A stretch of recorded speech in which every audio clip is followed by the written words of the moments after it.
Hai, masih bersama saya, Mr. Z, bicara. Tentu saja bicara tentang kebenaran berdasarkan fakta, data, dan realita.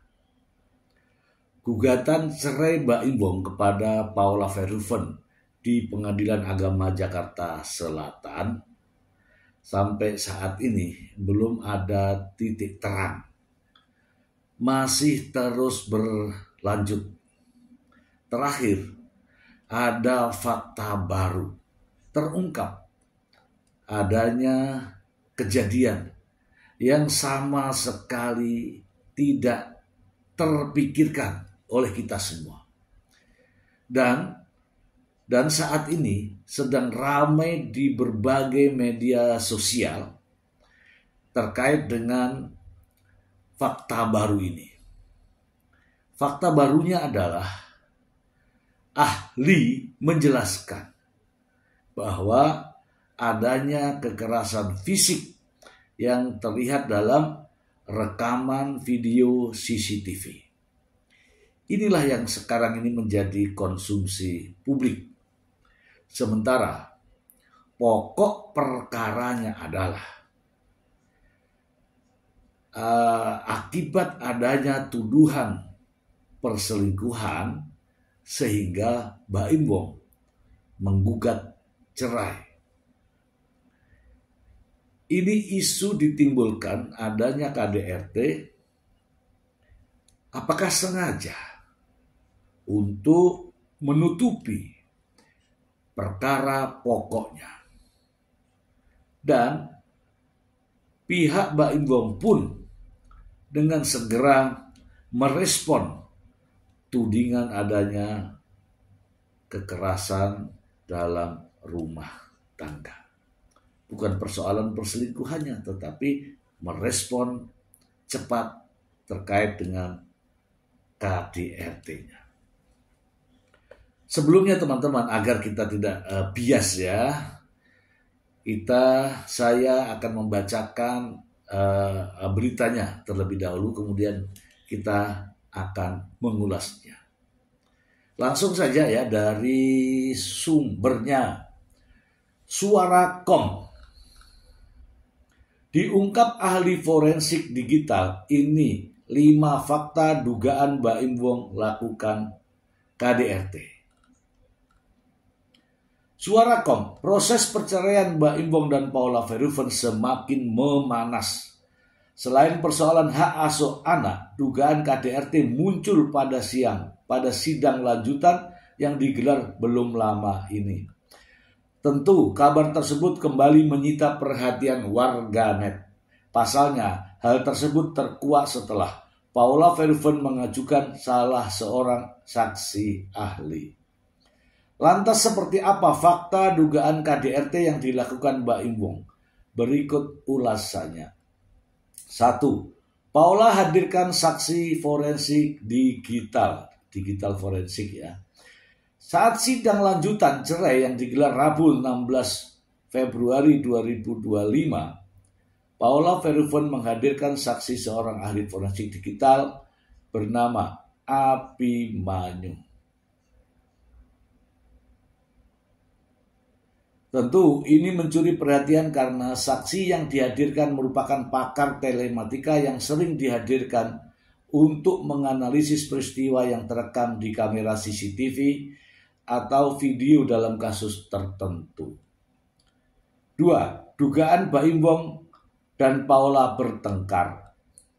Usai menjadi saksi di persidangan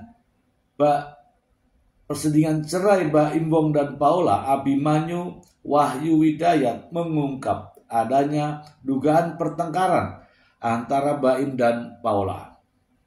Kalau bahasa telematikanya, kami melihat bahwa itu terjadi adanya suatu kontak kekerasan sampai ada suatu terjadi benturan. Apakah itu termasuk kriteria KDRT atau bukan? Silakan itu secara pakar hukum nantinya yang menilai. Ungkap Abimanyu. Selain ada pertengkaran, dalam peristiwa tersebut diduga telah terjadi KDRT. Diduga Baim berbicara sangat keras kepada Paula Verhoeven. Dalam rekaman CCTV diduga Baim emosi sehingga terjadi kontak fisik yang membuat Paula Verhoeven terpental. 4. Dugaan penyebab Baim Wong lakukan kontak ke Paula Verhoeven.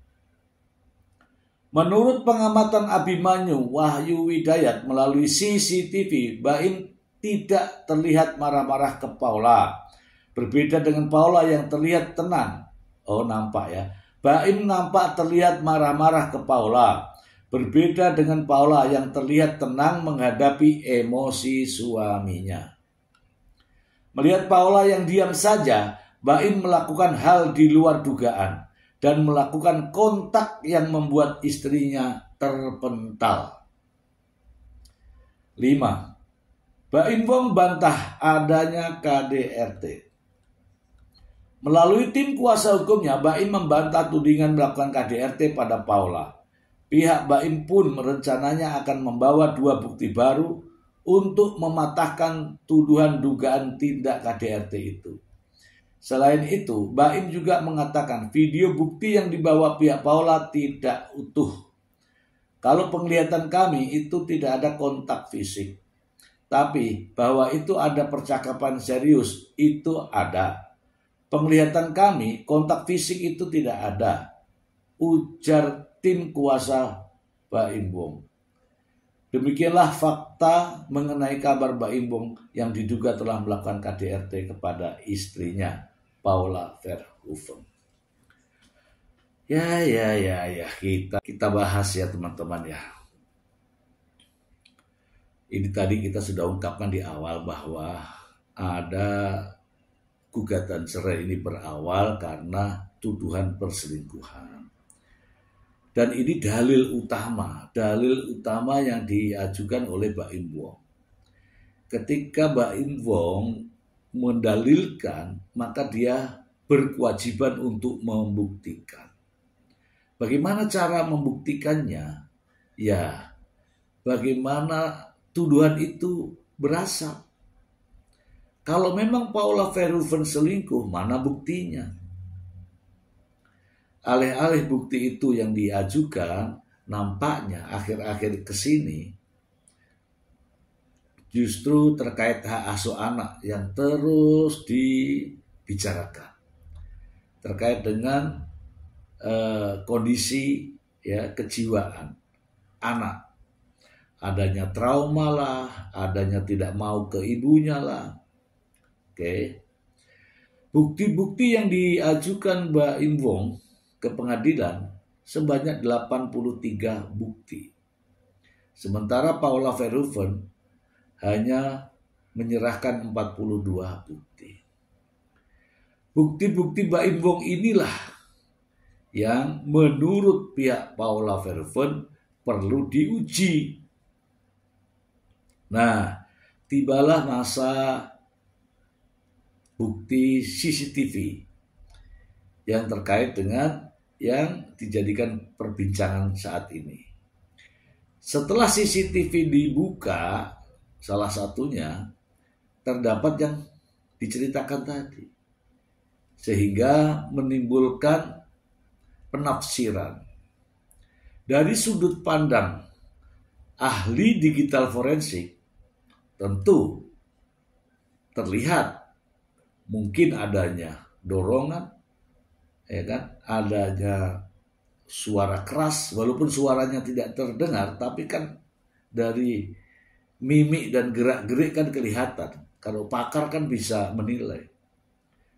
Kemudian ada gerakan tangan yang mengarah kepada diri Paula Verhoeven.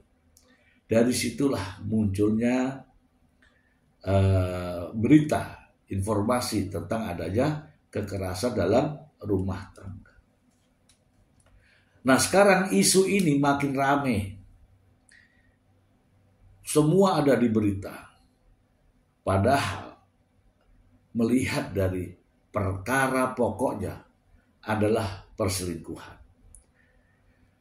Perkara perselingkuhan yang dituduhkan kepada Paula Verhoeven oleh Mbak Im Wong nampaknya tidak bisa dibuktikan. Kemudian beralih kepada isu tentang hak asuh anak.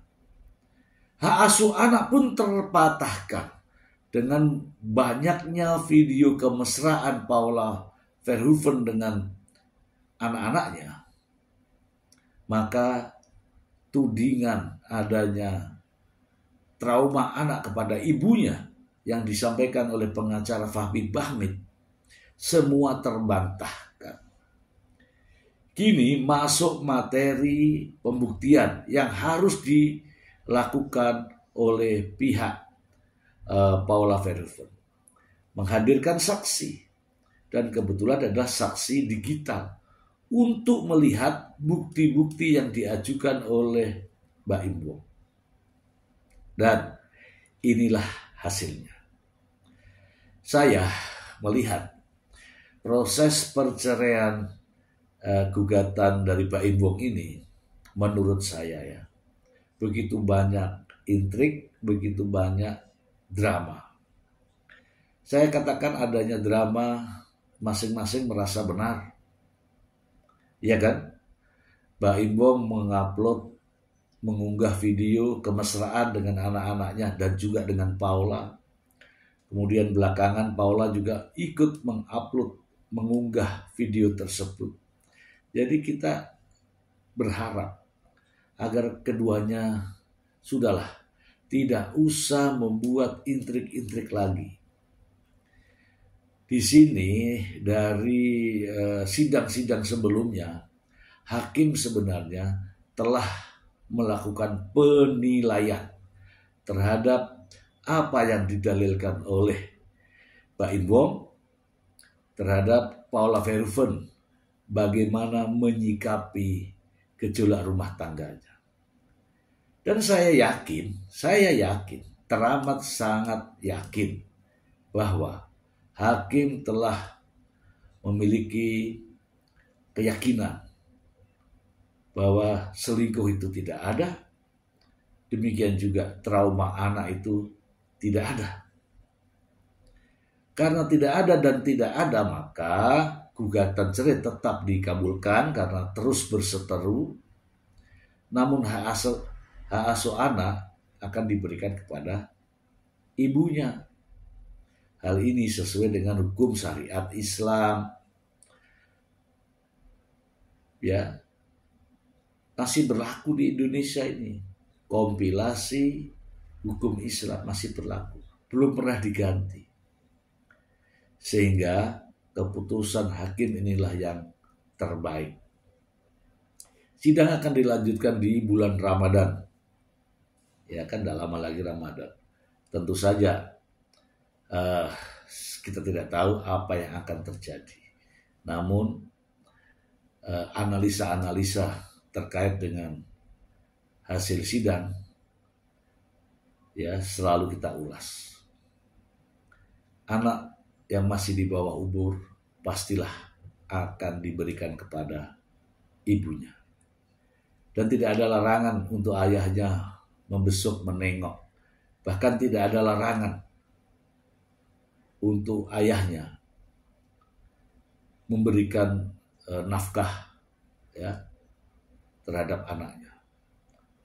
Bukan lagi larangan, justru hakim akan memberikan putusan kewajiban bagi Mbak Im Wong untuk memberikan nafkah pemeliharaan, nafkah kesehatan, nafkah papan tempat tinggal, dan semuanya kepada kedua anaknya yang nantinya akan diasuh oleh Paula Verhoeven.